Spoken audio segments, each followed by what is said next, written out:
Tal Steinherz, the CTO of the Israel National Cyber Directorate. I'm going to give a short presentation that is going to describe actually Israel's journey in cyberspace and what we have done over the last 15 years, and especially in the last couple of years, in order to establish Israel as a leading power in the cyber domain.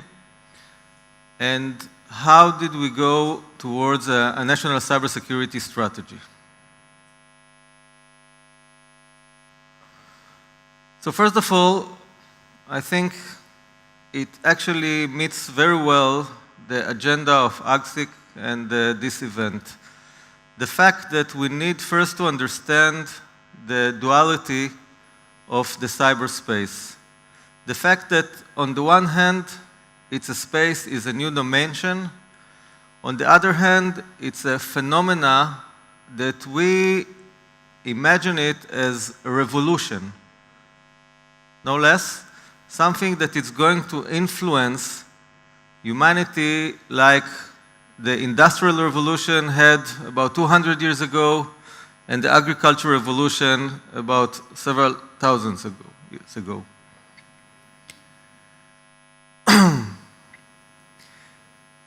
Having said that, I think that we all need to realize the fact that cybersecurity is now the enabler of our future.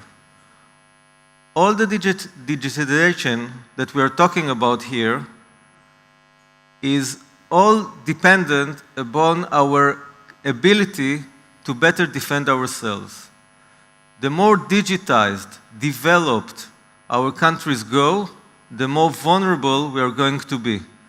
And for this reason, cybersecurity must be taken very seriously, as it is the enabler. If we try to compare the differences between traditional threats that we used to have and the new threats that we now envision in cyber, we're going to learn about the difficulty and the change of paradigm that we must go through in order to better handle these new dimensions and these new threats. In cyber, we're talking about borderless threats. There are no borders for cyber. There are no distances as well. You are under great threat, both from people who live in your country, who could be next door, but the same threat can be realized from someone in the other side of the earth. It is believed to be no man's land, but I think that we suffer from the duality. On the one hand, some of the adversaries act like it's no man's land because we don't have any international regulation and not even norms in cyber. You all know about the hacktivist, Anonymous. They act like it's no man's land. On the other hand, we also intimidated and we suffer a lot from state-sponsored organizations. So it means it's not no man's land. So we suffer from both activities. And the last thing which is very important for our discussion today is the fact that you cannot separate between the business and security. We all know now that we're talking about multinational companies, companies like Google, like Facebook. Some countries already treat them like they are states. We're talking about countries that are going to have people, ambassadors for these multinational companies, because the business in cyber is totally interleaved with the security. We had in Israel a very long discussion about export control on cyber products. We couldn't separate the business logics, the technological logics of this, the essence of the cyber, from the security reasons. And this was, I think, one of the first times that we tackle this such oops, this is not cyber, you see, still risks of the real world. So Israel's story begins about 15 years ago with what we call scattered efforts. Israel was the first country in the world to realize that its critical infrastructures are under threat from cyber attacks. I'm talking about 2002. Most of us didn't even know the term cyber back then.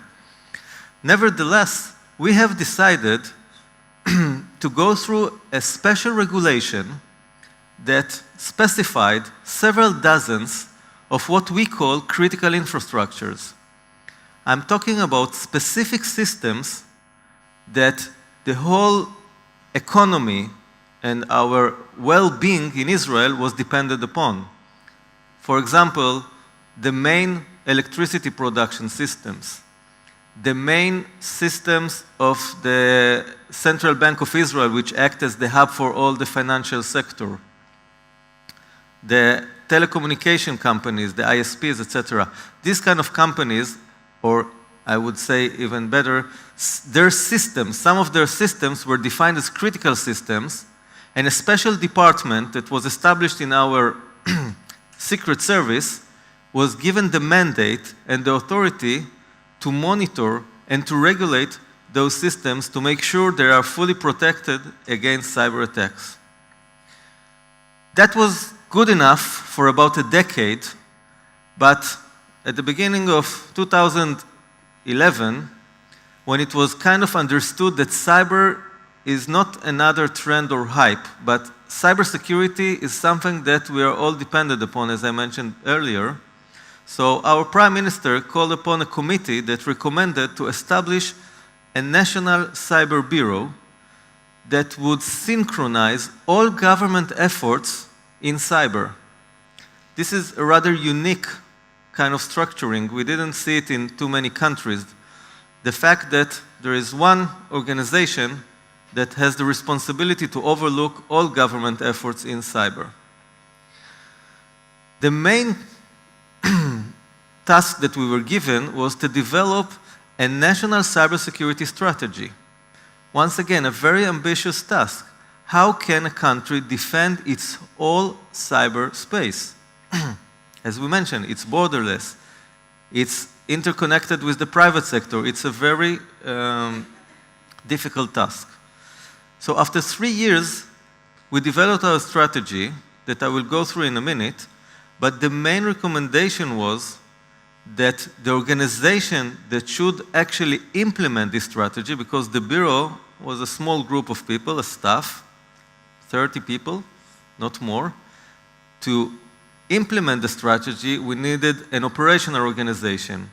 And for this task, we have established a sister entity to the Bureau, which is the Central Cybersecurity Authority, that is given the full authorization and responsibility to implement the cybersecurity efforts in defending the private sector and the government, all the federal offices in Israel.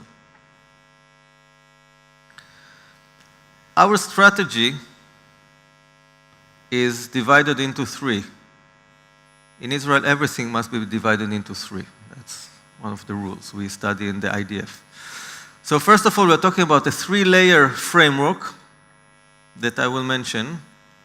The structuring, how should we distribute the responsibilities among the agencies in Israel and lead it by the Central Cybersecurity Authority, and the capacity building, both internally, how do we promote the Israeli cybersecurity ecosystem that supports our government efforts, but not less important, how do we run capacity building projects in other countries?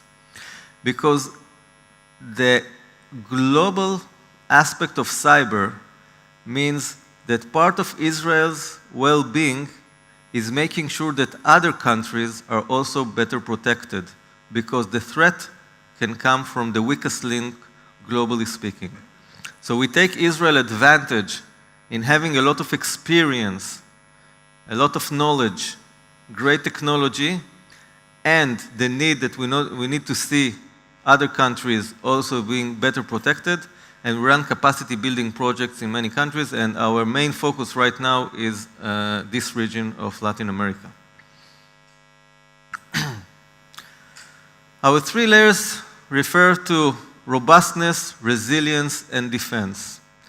Robustness means we should provide private companies with the best tools in order to have the capacity to perform as long as possible without failing by cyber attacks. We want to help them repel and contain most of the cyber threats by themselves. And it's very important. No matter what happens, we still must look at the private companies and the leaders and their managers as the responsibles to protect themselves. We can help, we can assist, but nevertheless, still the responsibility remains in their hands. The second layer is the resilience. This is already an event-driven action. It means this is the systematic capacity that we build in the government and in between the government and the private sector, because in cyber, it's all about public-private partnership. Okay? So we need to make sure that we facilitate everything that is needed so we can interact with them on an event-driven basis, provide them with early warnings on coming events, and send intervention teams, if necessary, to help them get back to normal if they cannot do it by themselves. The third layer is the defense. The defense means this is the domain of governments only. For the first 2 layers, one can talk about private companies that also provide this kind of services as a business. The third layer is where you actually leverage government-only capacities like intelligence, special operations, etc., in order to protect your country and the private organizations. Going a little bit into details, when you're talking about robustness, first of all, you need to categorize the private companies, the organizations, government offices, according to its criticality. So on the top of the pyramid, there are the critical systems. We advise other countries to follow our recommendation that you need to be very selective in defining your critical infrastructures, because if everything is critical, then nothing is critical.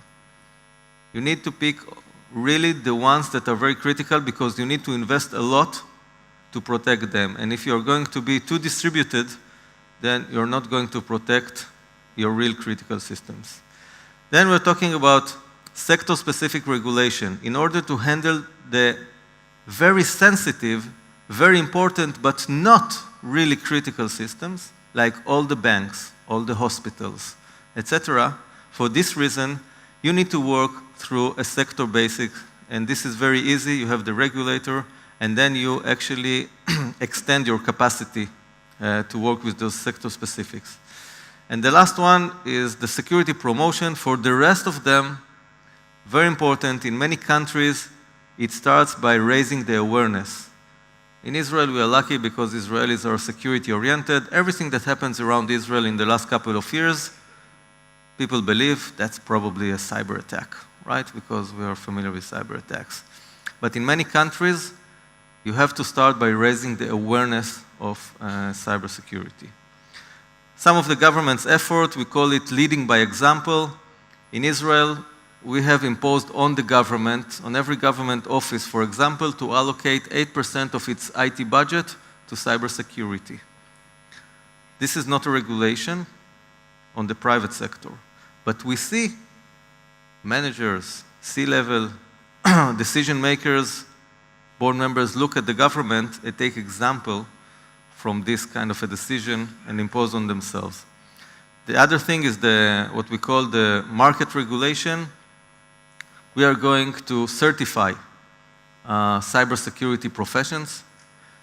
We are checking how to regulate cybersecurity products, etc., to make sure there are the conditions around the private sector that they can actually protect themselves. Resilience is led by the National CERT. This is the main department of our authority. They started with a great achievement with trusted sharing platform, how to share information between the government and the private sector and be the hub for information sharing between the private sector itself. Okay? And part of our efforts for capacity building, we also develop groundbreaking technology to enable sharing of classified and sensitive information. So this is going to be on top of the platform that is already operational. And for defense, as I mentioned, you harness all national capabilities, you manage mega incidents, and it's very important what differs the government in their defense efforts from the private company, that the government is interested in going after the attacker and not just mitigate the attack, because the attacker is usually the route for future attacks. They don't stop after the first one. I don't know how much time I have, but I will go briefly about some of the lessons that we learned from critical infrastructure protection. First of all, you can see that we are moving from critical infrastructures that were mostly what we call cyber-physical systems. Okay, we mentioned the electricity production system, water, oil and gas, etc. And now we see a lot about the CNI, computer network influence. We are very scared, and I think that other countries should be as well, by the influence, the illegitimate influence that people are using in cyberspace. As you all know, intervention in democratic elections that we have seen in the US, in some of the European countries, this is a very serious threat to the stability of our nations. Nevertheless, going back to the more traditional critical infrastructures, you need to always stand about the power of dedicated, comprehensive, and focused solutions. The fact that we are dealing only with several dozens of critical infrastructures enables us to tailor-made the specific suit, cybersecurity protection suit for each and every one of those systems. And I think that it's, we see the results. We mentioned not only critical, it's critical, and we're talking about a multi-phase approach. You need to be multidisciplinary, you need to take over not only the technology, you need also to overlook about the regulation, about the training. One of the things that we're talking here is creating some kind of original training facility. This is very important. This is one of the lessons that we have learned. The reasons that this kind of facilities were developed in Israel is based on the fact that they were needed in order to protect those critical infrastructures. The current structuring that we came upon after the evolution that we had is the fact that we are now called the National Cyber Directorate. The largest organization is the Cybersecurity Authority. The Cybersecurity Authority now holds all the, almost all the responsibilities that used to be in that department of the Secret Service, because they are now the one responsible to protect both the critical infrastructures, but all the others. This is a several hundreds people kind of organization, the 24/7, the operational, etc. The Bureau was divided into two parts. The remaining of the traditional Bureau that deals with policy, international cooperation, legal framework, etc. And the main effort is now the technology So we have the cybersecurity technology unit that we are running the capacity building, R&D activities. You must understand that the industry doesn't develop cybersecurity solutions for the national level. Very few of those solutions come directly from the industry. We need actually to define the requirements. So we are running this kind of R&D and also the implementation of systems at the national level. Okay. So what are the central authority doctrine, the main points that you need to focus on? First of all, the accountability. As I mentioned, you must have, they are responsible. The authority, the head of the authority, the director general that heads the authority, that in the operational line, he is reporting directly to the prime minister, like the head of the directorate. He is the one and only guy in the Israeli government that is responsible to prevent a major cybersecurity attack on Israel. You need to be very balanced between the defense effort, that you want them to be as effective as possible, and harming privacy or civil rights. I mentioned before, it's a very sensitive kind of issue, this public-private partnership. There was a long, painful debate in Israel who should be responsible to run those cybersecurity efforts. The Secret Service wanted to extend its responsibility from the critical infrastructures to the rest of the private sector. We opposed to this suggestion, and we convinced the government that not only that there should be a dedicated agency with the right DNA, with understanding the digital era, the cyber phenomena, but that it cannot be any kind of an investigative force, not a secret service, not a police. Because in cyber, if you don't have the full cooperation of the private companies, you won't be able to protect them. It's not like what we have when we have our anti-missile kind of program. Intercepting a missile in the air doesn't need anyone's permission that I want to protect. But in cyber, when we see the more and more encrypted communication, for example, the strongest government is going to be blind without having some collaboration with the companies they want to protect. So for this reason, you must have a front line of a civil organization that those companies, those organizations, and there are so many of them that are actually multinational organizations, would like to cooperate with, would share sensitive information. Otherwise, it's going to be useless.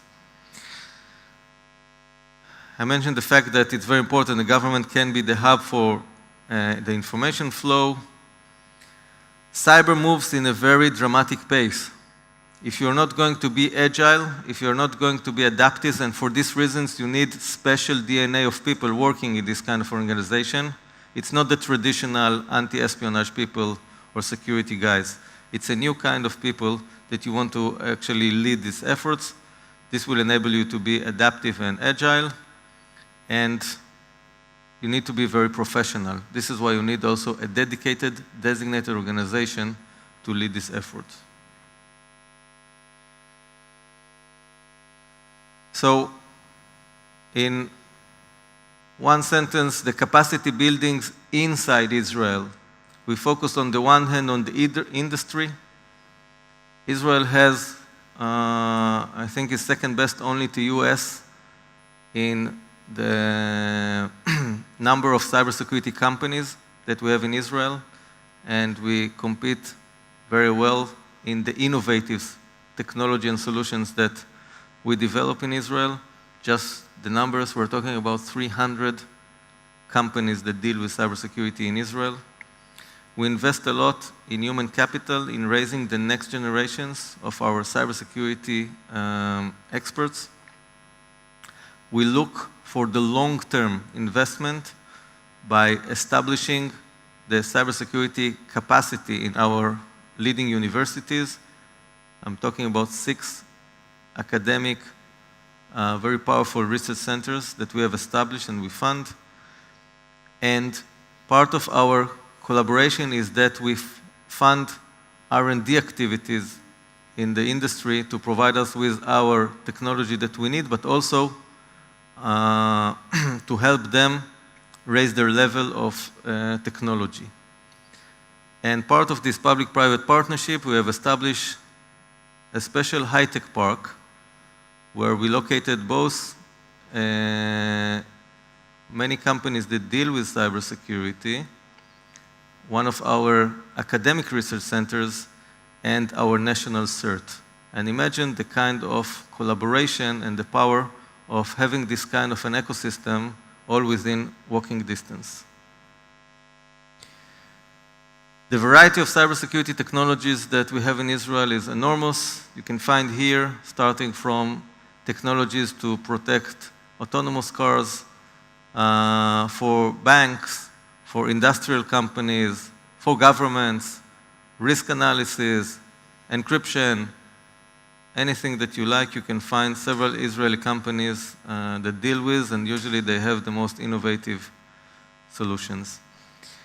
And I will finish by the capacity building that we run in countries around the world. And the main message here for this region is the fact that we have identified the potential to collaborate with countries in Latin America. And for these reasons, we have established a special fund of $2 million with the IADB, that enables us to finance projects for capacity building, for gap, to provide assistance, consultants with the best experts that we have, to run the gap analysis, to go through regulation workshops, pilot projects, and everything actually that is needed in order to help you and assist you and create the facilities in this region for cybersecurity projects, because as we mentioned, it's a global need, and it's the same here, because the weakest link in the world is not going to be the country that is going to suffer the most from cyber attacks, because you know, bank robbers in the cyber domain, they don't differentiate which country they go after. If there is a bank, they can go after this bank. They don't need to be present in this country. So it's the best interest of every country, but also, as I mentioned, it's a global interest. So this is our message for the collaboration with this region. Thank you very much.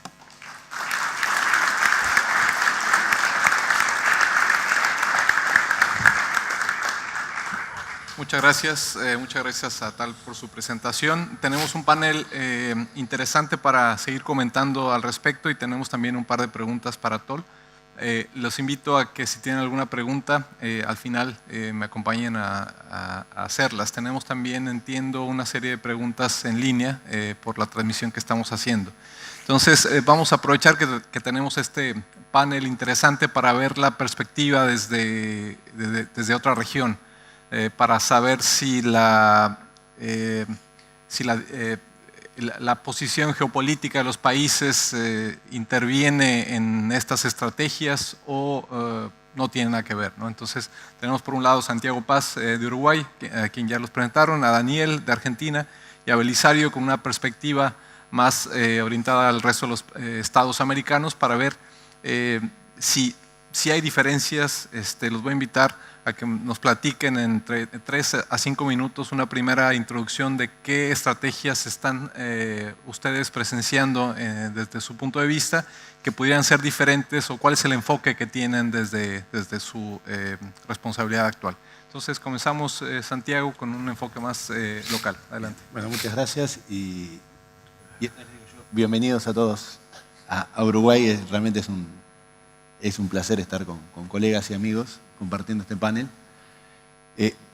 Yo en estos, recién pensaba y me veo un poco, mirando la historia de Israel, comparaba un poco lo que habíamos hecho en Uruguay y cumpliendo 10 años, casi que me veo un poco obligado a hacer un poquito de historia de cómo fue la evolución. En Uruguay se comenzó a trabajar en ciberseguridad, de hecho, antes de que existiera la propia GESIC. Cuando se estaba analizando la posibilidad de que existiera una agencia de gobierno electrónico y social de información, existían grupos de trabajos muy orientados en el ámbito académico y ya se proponían líneas de trabajo muy específicas en ciberseguridad. Hoy hemos acompañado todo el proceso desde el año 2007 con el primer hito que fue la creación del Consejo Asesor de Seguridad de la Informática hasta el día de hoy. Y hemos tenido determinadas líneas de trabajo en nuestra estrategia que están asociadas a tener un desarrollo institucional fuerte. De hecho, como les decía, en el año 2007 se creó un consejo, en el año 2008 se crea el CERT nacional, se crea la Unidad de Control y Regulación de Protección de Datos Personales, se crea una serie de marcos regulatorios y legales asociados a lo que es la parte de ciberseguridad, a poder identificar cuáles son los sectores que son críticos para Uruguay, como mencionaba Tal durante su presentación, era identificar cuáles sectores son críticos y particularmente cómo identificar los sistemas que son críticos. Se sacaron regulaciones sobre firma de identificación electrónica, etc. Se fue generando una base que a partir del año 2010, les diré, ya estaba completamente operacional. Sin embargo, llevando a 2015, en 2015 ya empezamos a rediseñar nuestra estrategia, teniendo en cuenta 3 líneas de trabajo muy fuertes. Una línea era la capacidad operativa. A mí me gustó mucho en una parte de la presentación que él, cuando habla de la National Cybersecurity Authority, como el brazo operativo en todo esto. Nosotros necesitábamos tener un brazo operativo más fuerte y asociado a esa línea de tener un brazo operativo más fuerte, entendimos también que es imposible realizar una operación de gran escala sin contar con, no quiero decir con el apoyo, sino que digo con prácticamente que la asociación con el sector privado. Entonces esas otras líneas estratégicas importantes que tenemos nuevas es mejorar nuestra capacidad operativa, mejorar nuestra vinculación con el sector privado, no solo para proteger a empresas del sector privado. Hoy estamos trabajando en un marco de ciberseguridad para todo lo que es el sector de salud, público y privado. No solo para trabajar en cooperación y estratégicamente, por ejemplo, con todos los bancos públicos y privados del país, o con todos los proveedores de servicios públicos y privados del país, sino también para que las empresas proveedoras de servicios de ciberseguridad del sector privado nos ayuden a poder satisfacer la demanda en respuesta y en mitigación de incidentes y en auditoría que se genera al mejorar la capacidad operativa. Entonces, creo que sí hay... Eso es lo que estamos haciendo y creo que tenemos que empezar de vuelta con en esta nueva instancia con el mapa de estructura institucional, marcos legal, marco normativo, desarrollo de capacidades, para esta nueva etapa mucho más con las manos en la tierra, trabajando en la parte operativa, que nos va a tomar posiblemente de hecho posiblemente en lo que planificamos está en nuestra agenda digital, nos va a tomar hasta 2019 fácil poder tener esa capacidad que deseamos. Pero me parece que estamos en un momento de desafío y que la experiencia que yo vi en Israel respecto a la capacidad operativa y lo rápido que la lograron tener funcionando, creo que hay mucho que aprender de ahí. De hecho, estamos trabajando muy cercanos para intentar conocer ese modelo que da la capacidad fuerte de reaccionar ante un problema de ciberseguridad. Excelente, muchas gracias, Santiago. Daniel, adelante. Gracias, buen día a todos. Nosotros estamos en una etapa mucho más humilde y lejana desde el avance de lo que es Israel y lo que es Uruguay. Por primera vez en la Argentina se empieza a tomar el tema de ciberseguridad como serio, se crea una elección nacional, se le dio formato. Lo que veíamos nosotros es que había una falta de generación de capacidades dentro de los equipos, donde había como muchas, si quieren, silos, los típicos silos de gobierno que tenían como sus estrategias, pero no había una visión coordinada. Nosotros desde Argentina lo primero que hicimos fue generar un comité y una mesa de trabajo, no solo con modernización que ve ciberseguridad, pero también con el Ministerio de Seguridad que ve cibercrimen y el Ministerio de Justicia, y también sumamos a la mesa al Ministerio de Defensa que ve ciberdefensa. Entonces empezamos a, por primera vez, si bien todos tienen agendas diferentes, tener una visión coordinada de los esfuerzos. También empezamos a trabajar mucho en los procesos internos, en la generación de software público, en cómo capacitar a los equipos desarrolladores y generar protocolos e instancias dentro del desarrollo de software que permitan certificar el software que se hace dentro del Estado y homologarlo con los equipos de ciberseguridad para los pasos productivos, que también eso generan brechas de seguridad. Empezamos a generar protocolos, contenciones, unificar data centers. El Estado Nacional en Argentina no contaba con una estrategia, si quieren, de fibra óptica propia para los anillos para sus oficinas. Tuvimos que empezar a construir eso desde cero. Eran todos enlaces tercerizados sin ningún tipo de seguridad. No había una estrategia de data centers, cada uno tenía un data center o un gabinete abajo del escritorio o un Excel. Decidimos integrar todo en 2 data centers centrales en Argentina, como es ARSAT, que es la empresa del Estado que tiene todo lo satelital, y data centers más chicos, pero empezamos a armar un anillo propio de data centers, protocolos de deploy. Estamos como más en una etapa de poner en orden la casa y segurizar la casa y después ir construyendo estrategias, y hay mucho para aprender tanto de Israel como de la región. Muchas gracias, Daniel. Belisario, ¿qué nos cuentas? Gracias. Bueno, antes que nada, muy buenos días a todos los caballeros y a todas las damas que nos acompañan.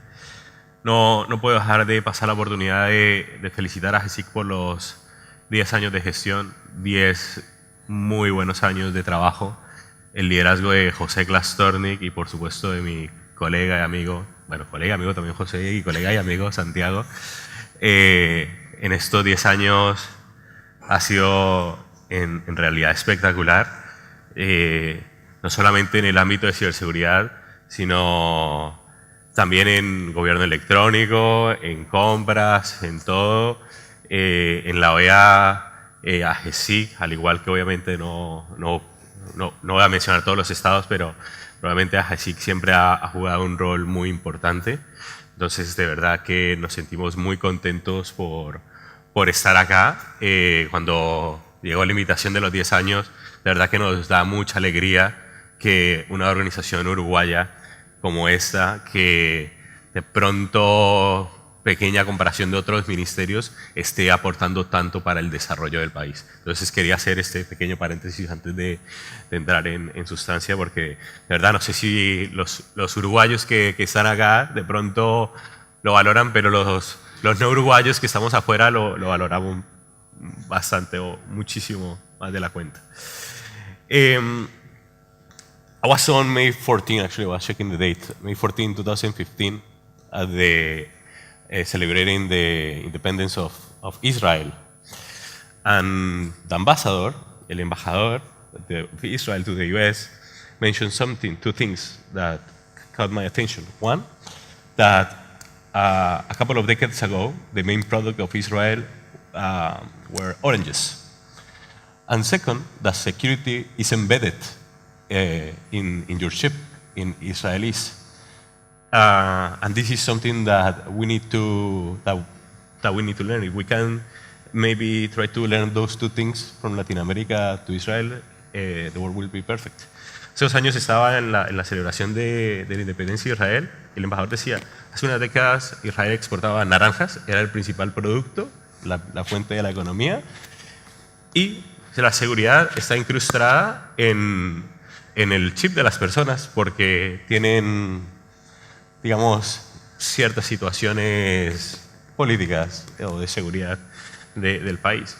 Si eso lo pudiéramos traducir a América Latina, todos los problemas se nos transformaría. América Latina, muchas de las economías dependen de los commodities o de agricultura o algunos de los países del Caribe.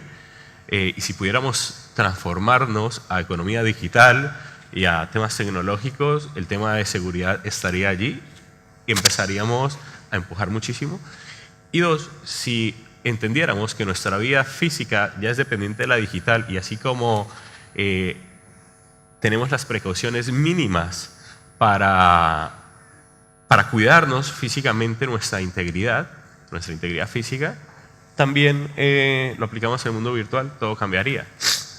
No sé si hemos sido conscientes, y todos los líderes acá que nos acompañan de la región, que han invertido mucho dinero, mucha guita, como se dice acá en el Cono Sur, en cable. Tenemos un incremento de internet y también en gran parte a los colegas de la ACNIC del más del 2000% en los últimos 15 años. Una hiperconectividad que ha incrementado el desarrollo socioeconómico y ha generado de cierta forma más igualdad en la región, pero también nos ha hecho mucho más vulnerables. Y el título del panel es ¿qué está haciendo el Estado por la ciberseguridad? Y es una pregunta que siempre nos hace, o si está preparada la región en temas de ciberseguridad. Y pues podríamos decir que más o menos. Hay algunos esfuerzos que se están haciendo, esfuerzos muy loables de los estados, no podemos decir que no se está haciendo nada, pero aún no estamos preparados en América Latina y el Caribe, y podemos decir que el mundo en sí, que estamos en una etapa muy inicial frente a la revolución tecnológica. Ayer salía, y lo comentábamos en la BBC, como por ejemplo una compañía como Maersk con un ransomware $300 millones por solamente un par de horas. Un ransomware como WannaCry suspendió el sistema de salud del Reino Unido, telecoms, etcétera, etcétera, etcétera. Y esto que no es un incidente mucho mayor como lo podría ser hacia las empresas de telecomunicaciones o de distribución eléctrica o el sector financiero. Entonces, no quiero decir que no se estén haciendo esfuerzos. Tenemos países que cuentan con sus políticas o estrategias nacionales de ciberseguridad que están poniendo su casa en orden. Tenemos equipos de respuesta a incidentes de ciberseguridad también en las Américas. De nuestra parte, estamos asistiendo políticamente y dando un fortalecimiento institucional. Estamos tratando de poner incluso algunos datos, desarrollando reportes, guías de buenas prácticas. Estamos poniendo el tema de balance y equidad de género, que a veces se pasa por la tangente, pero no, es un tema muy interesante. Me da mucho gusto ver a Fabiana, por ejemplo, en el video de entrada, porque qué bueno impulsar que haya más balance y más equidad en todos los países de la región, así como vemos que pasa y esperamos que pase en Uruguay. Entonces hay muchas cosas que están pendientes por hacer.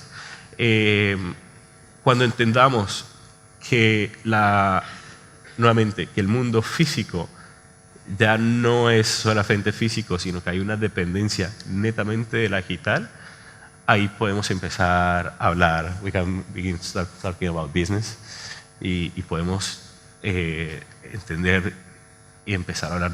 En tu país, en México, la semana pasada, una colega de la sociedad civil decía, es que la palabra ciberseguridad deberían eliminarla.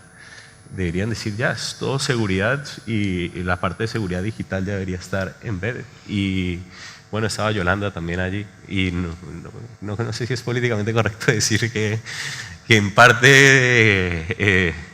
parte tiene mucho sentido. Y nada, eso más o menos es my 2 cents. Muchas gracias, Belisario. El tema, tenemos en América Latina más de la mitad de las personas conectadas a Internet. Esto hace que dependamos significativamente de esta herramienta y que los estados le pongan atención, ¿no? Y me parece que ha dejado de ser un aspecto meramente tecnológico y se ha convertido en un aspecto estratégico. Como lo mencionaba tal, que la ciberseguridad ya no es un tema tecnológico per se, sino es un habilitador del futuro.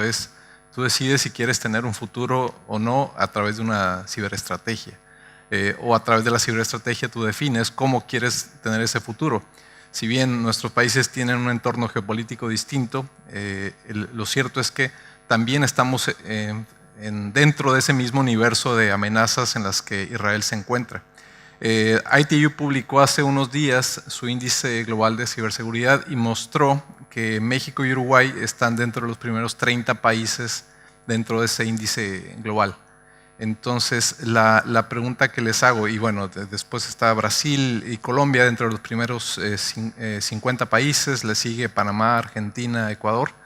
Y bueno, la pregunta que les quería hacer es, ¿qué tan real consideran ustedes que es este índice? Porque bueno, el índice se basa en diferentes aspectos, algunos de ellos difíciles de medir y subjetivos. ¿Cómo consideran ustedes desde su propia trinchera que están dentro recibiendo ese tipo de amenazas cibernéticas, cómo se perciben con este índice que publicó la ITU? Entonces, comenzamos ahora por Daniel. Gracias. Yo creo que el índice, como decía al principio, la Argentina está en un proceso de inicio de su estrategia y vuelvo sobre lo mismo, que tenemos una estrategia mucho más humilde de todo el resto. Coincido con el índice, creo que es una gran oportunidad de crecimiento para el país. Los avances, y tiene que ver mucho con el avance de Internet, el avance de Internet de las cosas, en las posibilidades de generar ciudades inteligentes, también plantean desafíos en cuanto a lo que es seguridad. Yo siempre pongo el ejemplo de la ciudad de Buenos Aires.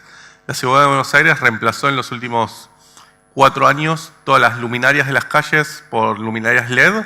En realidad no solo son LED, sino que tienen una antena y están conectadas por IP al data center gigante de la ciudad, que le permite a los equipos de la ciudad de Buenos Aires subir o bajar la luz, un dimmer, sobre las diferentes luces o grupos de luminarias de la ciudad.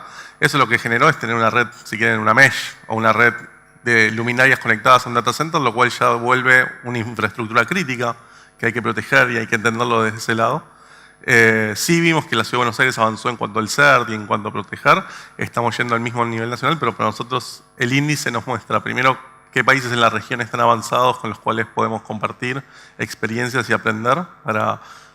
Cuando estás de muy atrás, lo que haces es aprender de los pasos de los otros para de éxitos y fracasos.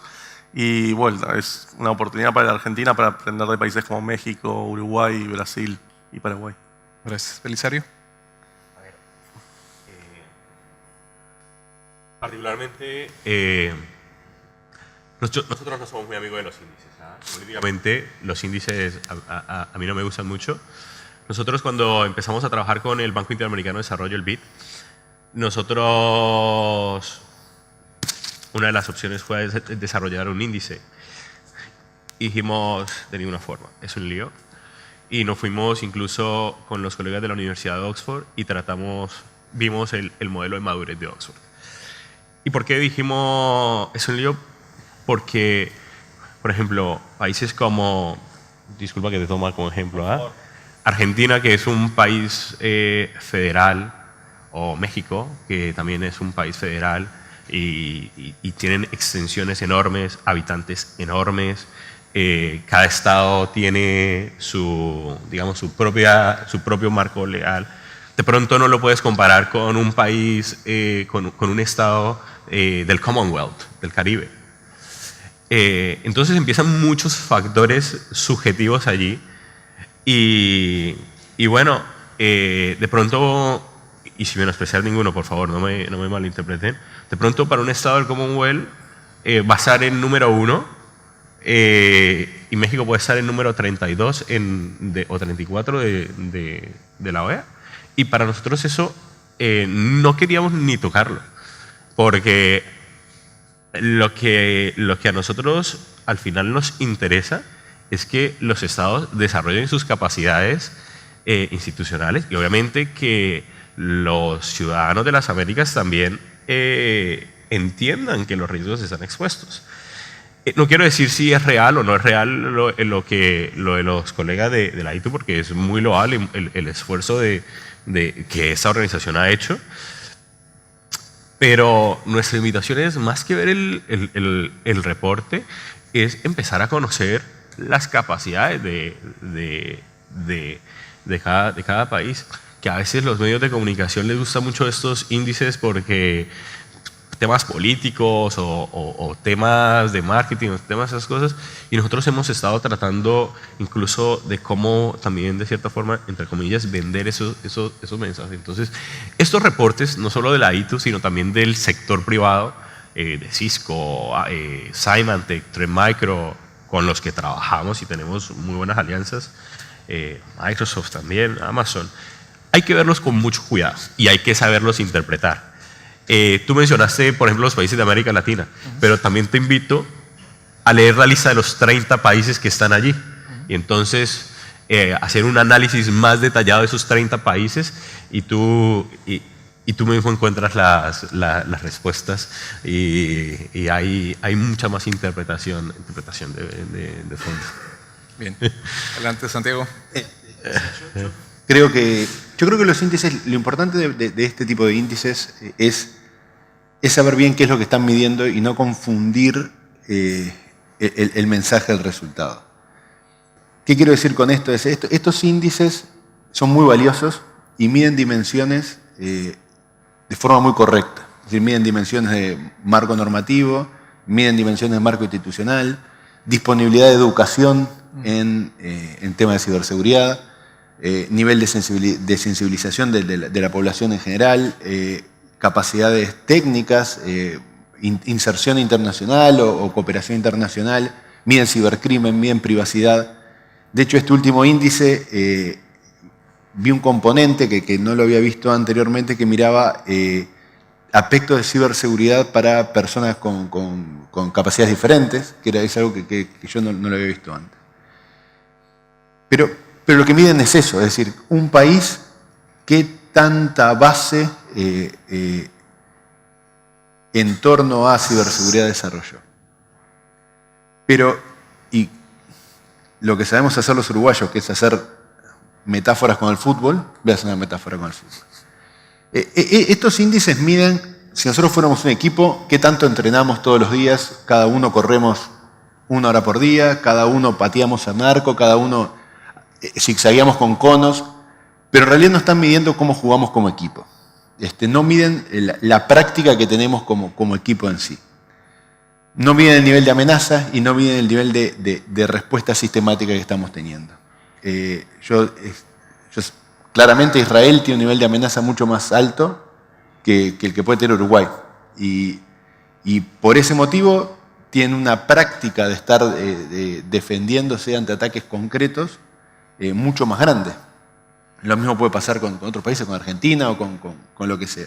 Entonces yo creo que estos índices, cuando uno lista el índice, mi impresión es que ahí está faltando un componente, que es este componente que yo nombraba al principio, que es la capacidad operativa real.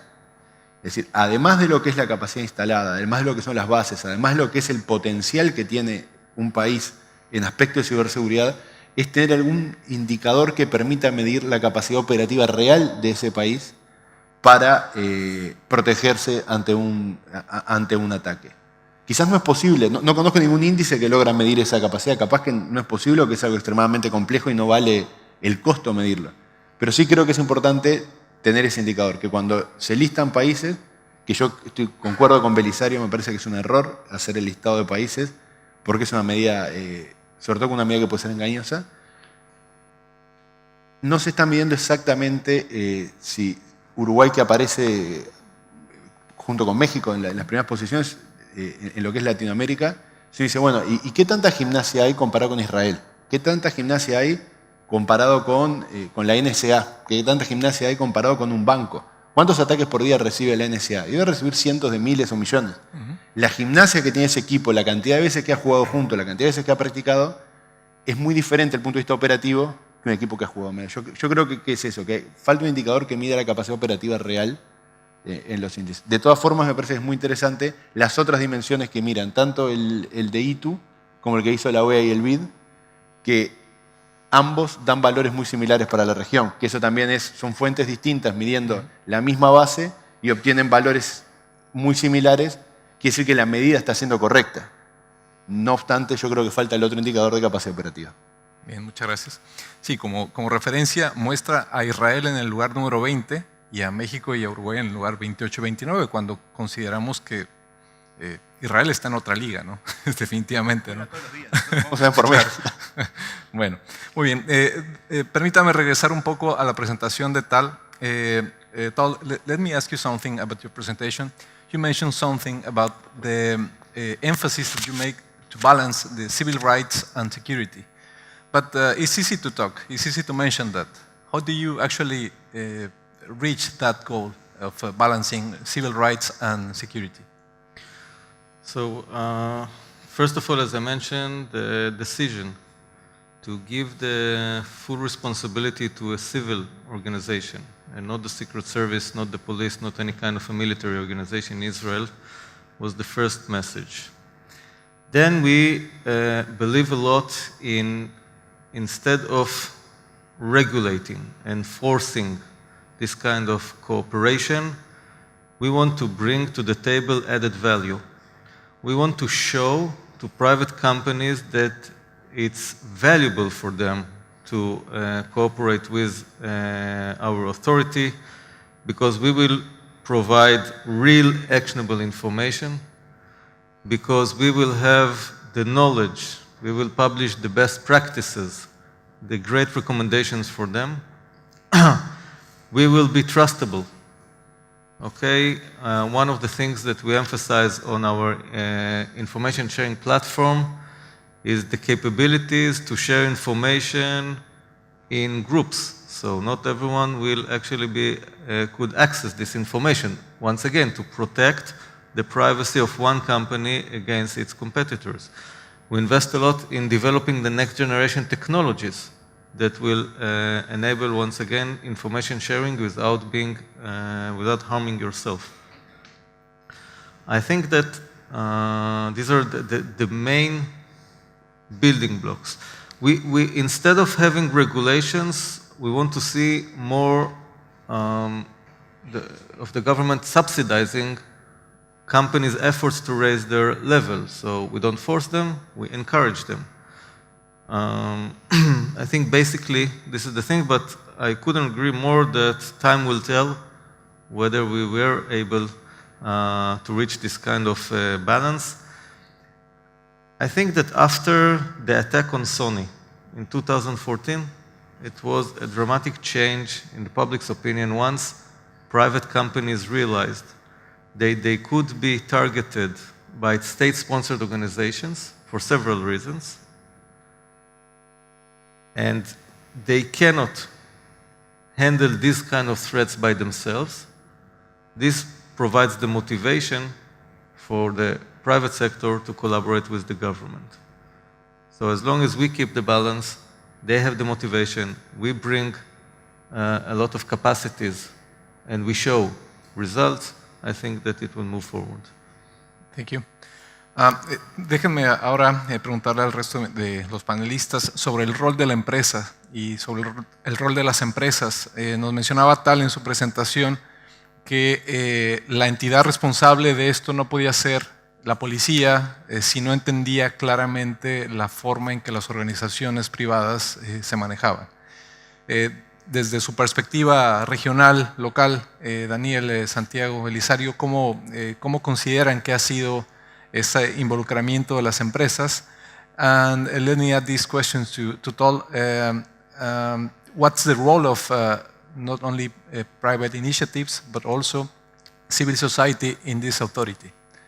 So let me ask first Belisario, Santiago, Daniel, and afterwards Tal. Belisario. Para nosotros es muy claro y afortunadamente todos los Estados miembros ya han dado su posición oficial en las declaraciones y resoluciones de la OEA, que el sector privado y la sociedad civil y demás actores involucrados son fundamentales en materia de ciberseguridad. Caso muy claro, y nuevamente pido excusas por traer a un Estado miembro. La semana pasada estábamos en México con quienes estamos acompañando los esfuerzos de su Estrategia Nacional de Ciberseguridad Y Canieti, que es la asociación de industria más, digamos, una de las asociaciones más fuertes de México, le estaba presentando al gobierno federal sus contribuciones para su estrategia nacional. Al mismo tiempo, junto con la Presidencia de la República, pudimos tener la apertura de organizar un foro abierto con la sociedad civil para que ellos expresaran ciertas preocupaciones o ciertos puntos de vista sobre todo ese proceso. De nuestra parte, desde la Secretaría General, tenemos acuerdos estratégicos con diferentes compañías del mercado, en entrenamientos que hacemos casi que semanales, lo hacemos con el sector privado porque es que no tenemos ni tiempo, ni manos, y entendemos que esto es un shared responsibility. El 2 de octubre, por ejemplo, tenemos un round table con los civil society organizations más importantes de la región, y Open Society está financiando esto en la sede de la OEA junto con los países, también para sentarlos de tú a tú y ponerles a decir, conversen. Entonces entendemos claramente esto. El 3 de octubre vamos a tener un lanzamiento sobre también Global Launch del mes de la ciberseguridad allí. Nada, para nosotros está en la etapa del libro, como lo diríamos, que si todos los actores, y también, por ejemplo, falta la academia, involucrarlos, la comunidad técnica, si no están todos involucrados, no vamos a ningún lado. Todos los actores tienen un rol y todos de cierta forma tienen que estar allí. Y el más importante es el usuario final. Es el que tiene que estar más consciente, el que tiene que estar más preparado y al que nuevamente tenemos de cierta forma que cambiarle el chip, y estoy empezando por mi esposa, pero es muy complicado. Muy bien, gracias, Belisario. Luego platicamos de esa parte. Adelante, Santiago. Sí, sí, como digamos, hoy ya no cabe duda de que el tema de ciberseguridad es un aspecto que involucra tanto al gobierno como a la sociedad civil, la academia y el sector privado. Eso yo creo que está fuera de discusión. Particularmente en lo que tiene que ver con el sector privado, en todos los sectores, pero en lo que es el sector privado también, hay que identificar exactamente en qué rol es que nosotros involucramos con el sector privado. Acá hay dos grandes roles que puede tener el sector privado. El sector privado como un proveedor de servicios, como un cliente, por decirlo de una manera, es un banco. Un banco da un servicio a los uruguayos de home banking. Un proveedor de servicios de internet, como puede ser Movistar, da un servicio de telefonía celular a los uruguayos de telefonía. O un gran supermercado, es el que nos permite, una red de pagos, es el que nos permite vivir todos los días un servicio que está dado por un privado. Ese es un rol clave porque ese servicio, no importa quién lo dé, por el bien de las personas tenemos que lograr protegerlo. Y tenemos que de alguna manera poder trabajar con ellos de forma muy fluida para que esté protegido. Nosotros, como yo les contaba hoy, en el 2009 se definieron los sectores que consideramos críticos, y el primer sector con el que nosotros empezamos a trabajar fue con los proveedores de servicios de Internet. Antel es la empresa de telecomunicaciones del Estado. Obviamente fue con quien primero empezamos a trabajar, pero luego rápidamente incorporamos a Telefónica, a Dedicado, a Claro, y empezamos a trabajar de forma sumamente dinámica junto con ellos. El siguiente sector fuerte que nosotros incorporamos fue el sector financiero. Es decir, hoy día, una vez por mes, se juntan todos los oficiales de seguridad de todos los bancos públicos y privados, se juntan acá enfrente, en la torre, con el equipo del CERT, a discutir temas, definir estrategias. El usuario final, por ejemplo, nosotros tenemos una campaña de sensibilización que se llama Seguro Te Conectás, que es una campaña que apunta a darle recomendaciones al usuario para que esté seguro en Internet. Pero nosotros, como CERT, como AGESIC, como Dirección de Seguridad, realmente nosotros no tenemos un cliente final directo. Nosotros siempre es a través de otro el que tiene el cliente. En este caso particular, el cliente es un cliente del banco. Entonces lo que hicimos un convenio con los bancos públicos y privados, donde se definió un set de mensajes de esta campaña de sensibilización, y cada banco es el que habla con su cliente utilizando ese set de mensajes, esa gráfica, ese lenguaje para poder sensibilizar a los clientes. Ese es un rol en el que tenemos que seguir trabajando y cada vez más intensamente. Y después está el otro rol que es como socio. Como socio, yo decía en lo que es capacidad operativa.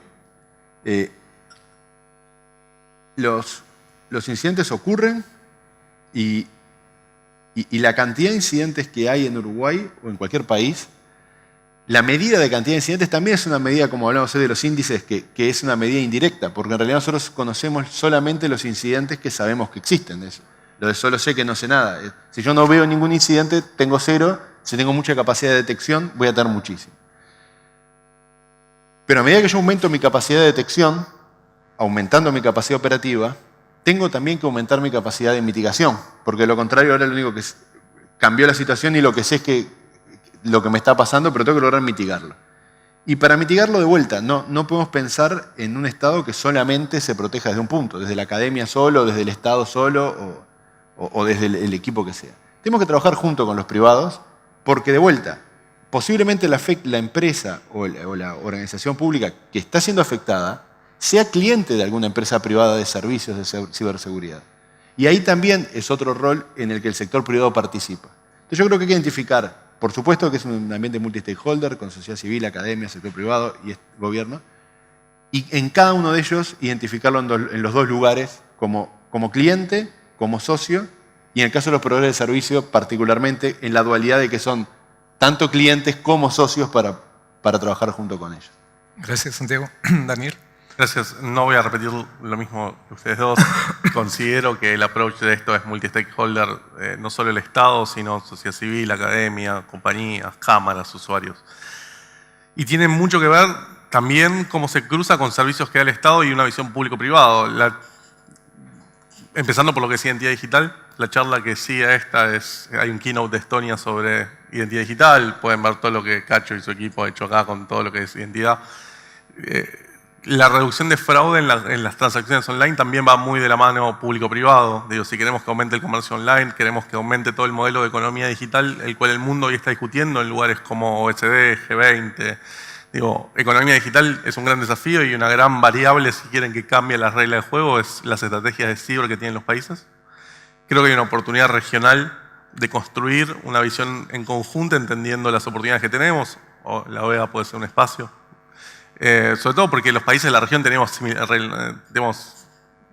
como oportunidades y desafíos muy similares. Entonces creo que viéndolo desde cómo el Estado disponibiliza servicios digitales, cómo el Estado brinda servicios, también va muy de la manera que decía Sandy, es cómo generamos esa interacción público-privado. No solo nos protegemos, sino hay estrategias coordinadas. Yo creo que la parte privada en Argentina avanzó mucho más de lo que había avanzado el Estado. También son oportunidades para aprender y generar sinergias, ¿no? Perfecto, gracias. So, Tal, how is civil society and private companies involved in these initiatives? Well, first of all, I didn't get a chance to apologize that I am asking you to practice your English for me and all the translation in Spanish. If I had another chance to visit the area, maybe I'll be speaking Spanish already, because for the last year I've been visiting Latin America 3 times. So, nevertheless, I have a slogan that says that in cyberspace,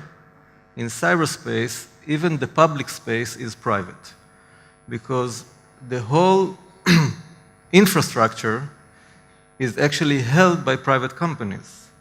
And even what in physical world is in the sky, like the clouds that are coming more and more assets in cyber and in cybersecurity, are also privately held.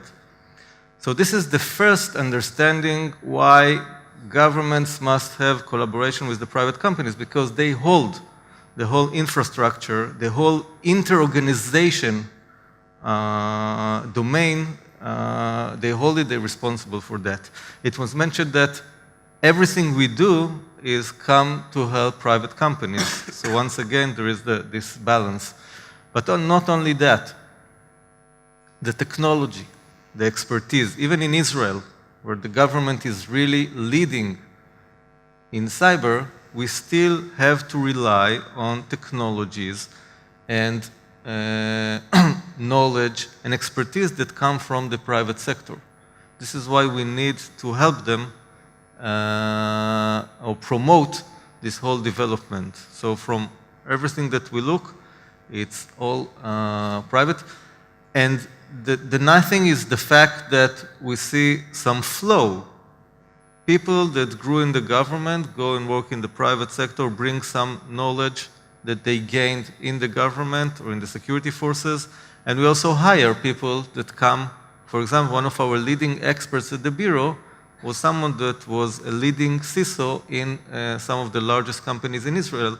And it's something that is really valuable. We don't have this kind of background and knowledge to raise in the government.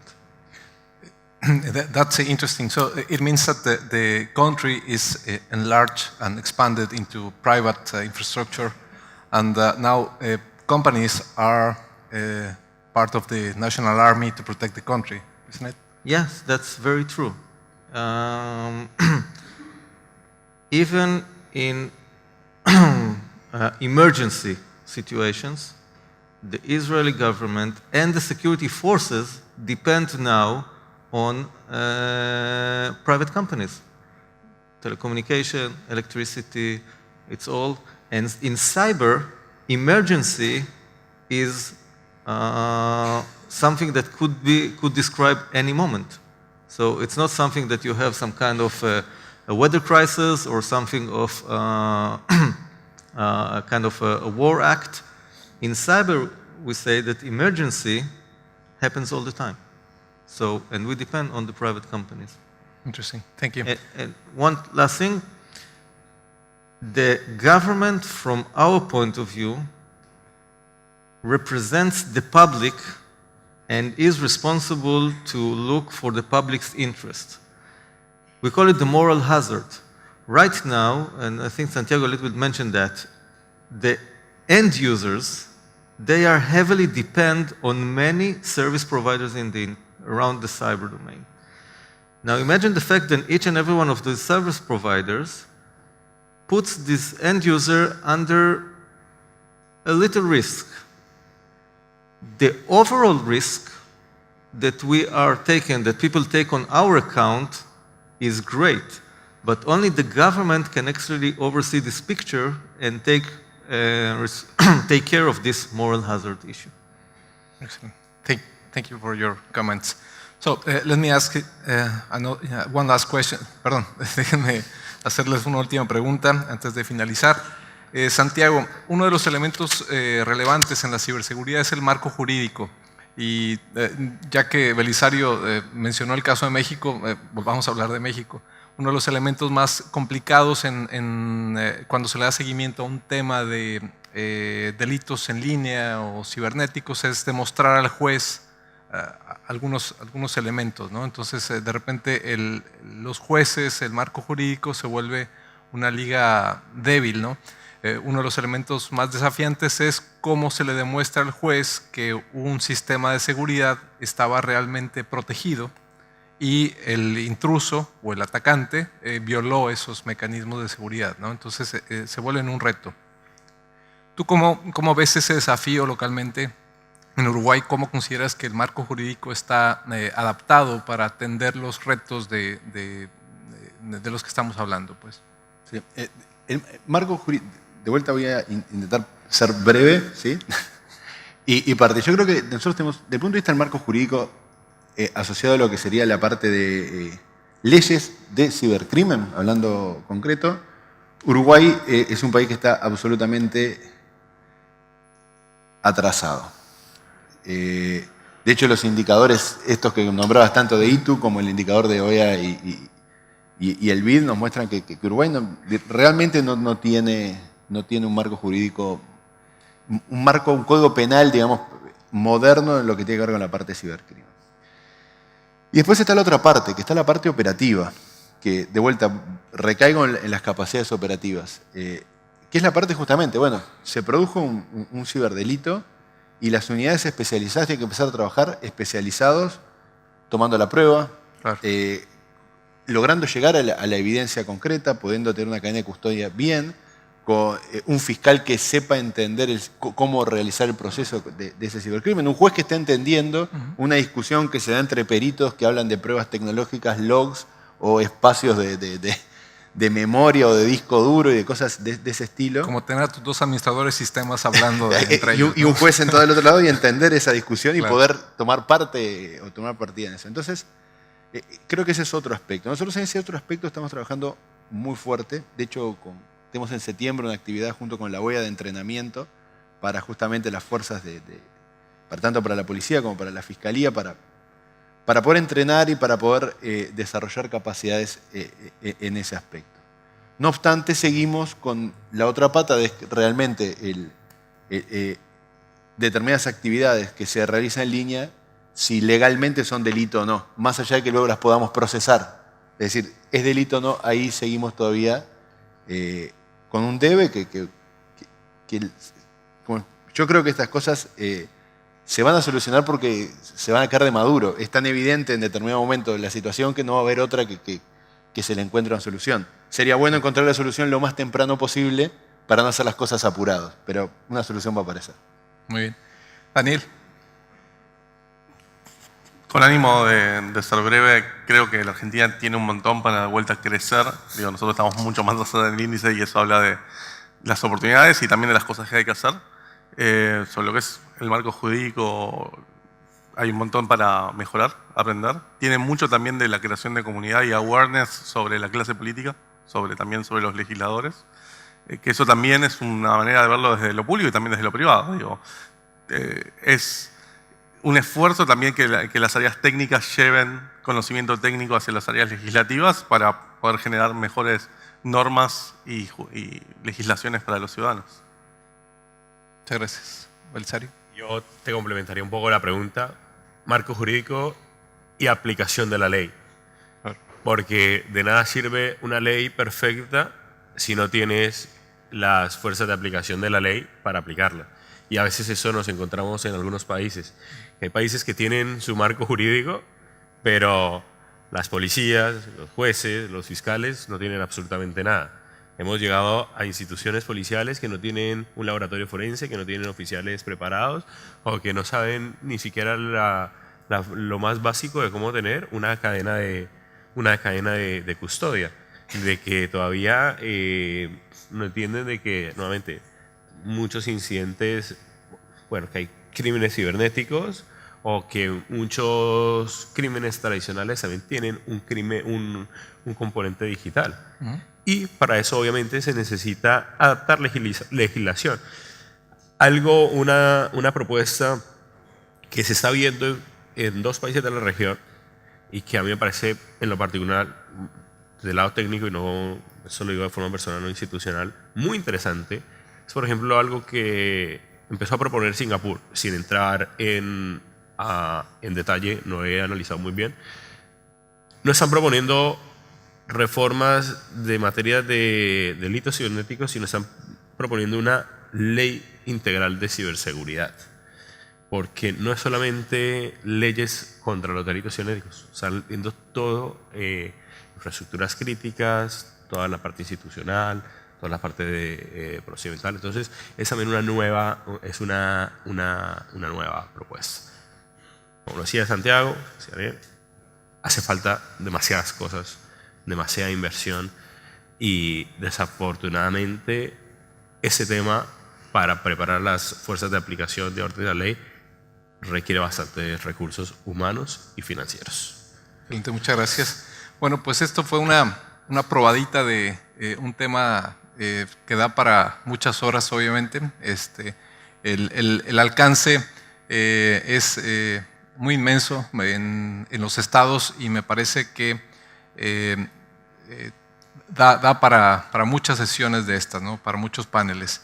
Les quiero agradecer, antes de agradecerles a nuestros panelistas, me quedo con un par de citas de Tal Steinhardt que hizo en este panel, que la ciberseguridad es un habilitador de nuestro futuro, para dejar de verlo como un aspecto meramente tecnológico y verlo como una parte integral de la estrategia de los estados. Y por último, que aún el espacio público en ciberseguridad, aún lo público es parte de la infraestructura privada de los países y que en este nuevo enfoque las empresas juegan un rol, las organizaciones juegan un rol muy distinto al que se juega en el rol tradicional de ladrillos y de cemento, ¿no? Por lo tanto, ese enfoque tiene que ser parte de esa estrategia nacional de ciberseguridad y atender pues, de manera integral los desafíos de los que hemos platicado acá, como el involucramiento de los diferentes grupos de interés, la participación de los múltiples grupos de interés para resolver estos temas, el involucrar a la sociedad civil, grupos técnicos, academia, como parte importante de la ecuación y obviamente al usuario final, como mencionaba Belisario. Y bien, no me queda nada más que agradecer a todos por su participación y pedirles a ustedes que me acompañen para darles un aplauso a nuestros participantes.